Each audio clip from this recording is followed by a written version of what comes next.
Norman Dodd had lived and worked around the movers and shakers of the world his entire life.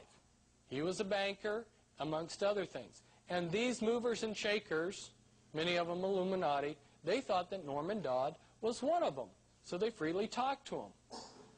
But at one point, after having rubbed shoulders with them for years, he realized how they were running the world. And he put together this model, and he showed it to Alexander Sachs, one of the most powerful men at that time in the nation.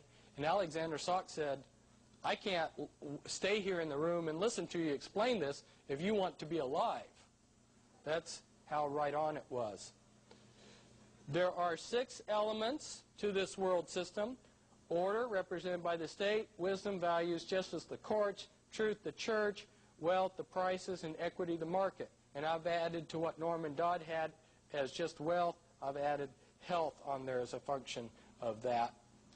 This is a double pyramid. It has some intrinsic things to it too. The base supports the top. And you have a mirror image on the bottom.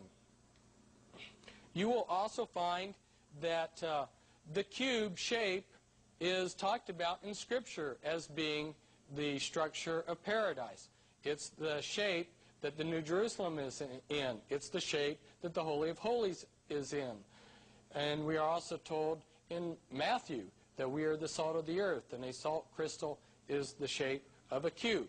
Likewise, there's some scriptures that talk about this shape being a satanic shape.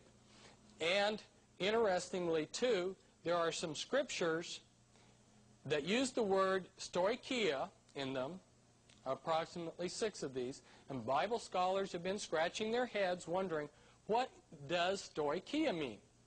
If we go back to the classical Greek, we will see that they use the word to mean elements that make up something, that comprise something.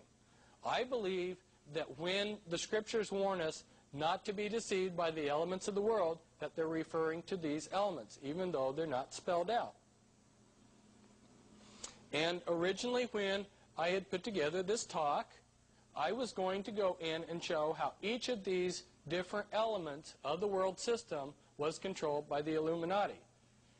But this talk doesn't have that much time. So we are only going to briefly talk about some of these things. But I want you to be aware that there is information that will show how each of these elements are controlled. Now this next diagram is extremely important to our discussion today. And it will tie in with a lot of things that we say as we go through our discussion. This is the way Satan creates a Gnostic religion. There are 3 components to a Gnostic religion. I discovered this reading in an obscure Gnostic book in an obscure paragraph. And all of a sudden I realized they've just told me how they do it.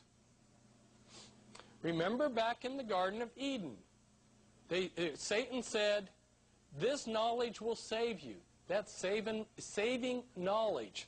That's Gnosticism. Okay? So then the next step is they realized knowledge is power.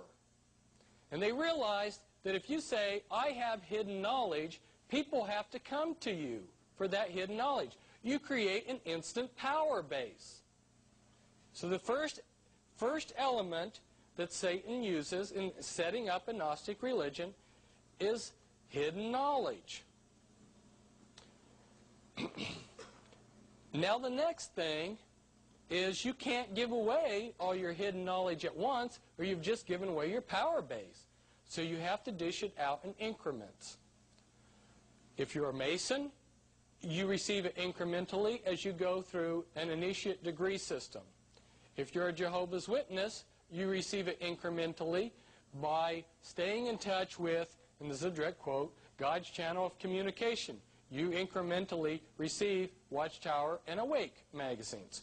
Or if you're in some Pentecostal churches that make you dependent upon this prophet who has revelation knowledge that no one else can give you, then that's another example of how this hidden knowledge makes you dependent upon a religious system. Now the next criteria, the next thing that they use in setting up a Gnostic religion is that you can't get the devotion from the common masses that you can from an initiate group. So you set up two different religions. You set up one for the broad masses and one for the initiates. And then you establish a cover ruling body, and then at the top, the key men are Satanists. So let's take the Jehovah's Witnesses, for example. There we've got the great crowd who are promised life on earth. And then we've got the anointed, promised heaven, and then their governing body, and then their key men. In 1991, I came out with a reference book, Be Wise as Serpents, which was 800 pages, sort of like a Young's Concordance of the New World Order. And I tried to go through many different groups and show how they had been created and how they were being manipulated and controlled. And, for instance, with the Jehovah's Witnesses, here up at the top, we've got a man named Nathir Salih. He was an Iraqi Jew and he loves nice, expensive jewelry.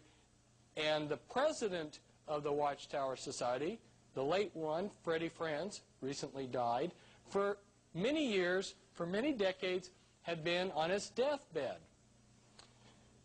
And he was considered to be the leader of the Watchtower Society. Nobody even knew about Nathir Salih, but whenever there needed to be a decision by this man on his deathbed, who died at 99, Nathir Salih would go into his room and come out with the answer.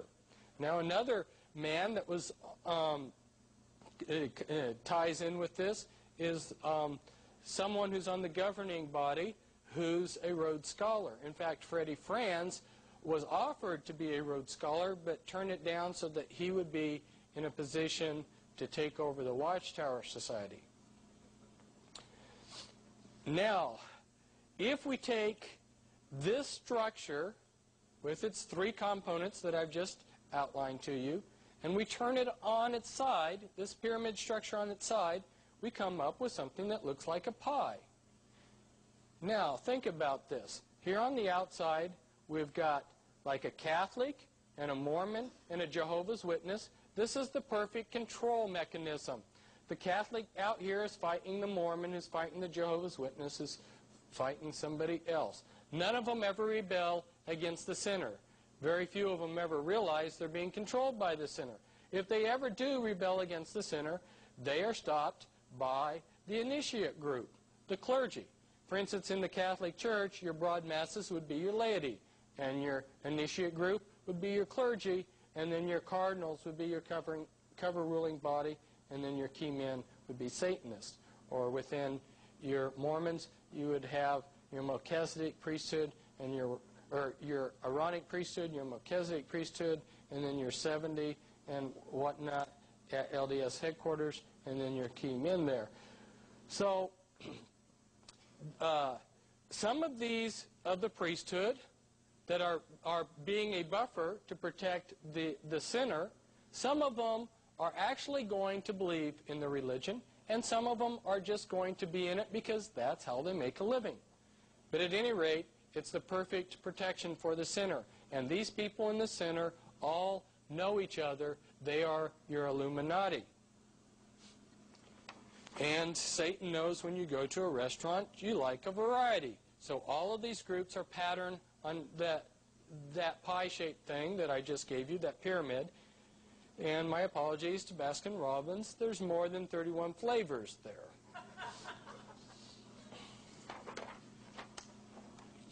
And this is just showing you, I want to briefly mention one other thing about this diagram here. These boundaries between the different pieces of pie are artificial boundaries.